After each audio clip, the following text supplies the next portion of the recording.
সাতটা বাড়িটা বিকল হয়ে যাওয়া। আজকে সে দোষী না, তারপরও তার মিথ্যা মামলায় জড়িয়ে তাকে জেলখানায় ঘুরে তার সুলো পয়জন দিয়ে তাকে নিঃস্ব করে দেয়, তাকে ধ্বংস করে দেওয়া, তার মৃত্যুর করে দেওয়া। এই যে আওয়ামী লীগের যে সমস্ত কার্যকলাপ আমি ক্ষমতা থেকে পেয়ে গেছে, আপনারা কি বলতে ভাবেন যে সাতটা বাড়িটাকে একই সময় যে তার বাসার সামনে এগুলো পরিকল্পিত না? অবশ্যই পরিকল্পিত। তো আজকে আওয়ামী লীগ যে কাজটা করেছে, আমরা তো এখনো তাদের কিছু বলছি না। তবে আপনারা যেন বেশি লাফালাফি করুন না, বেশি লাফালাফি করেন না, পা কিন্তু খাতে পড়ে যাবে।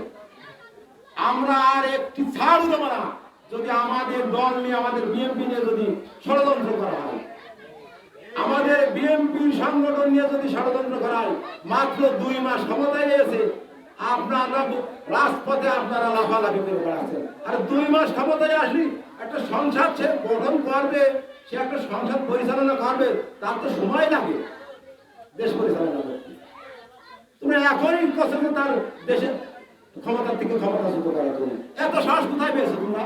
হ্যাঁ, সে জনগণের ভোটে নির্বাচিত, তোমরা এত ক্ষমতা পেয়েছো। 5 বছর অপেক্ষা করো।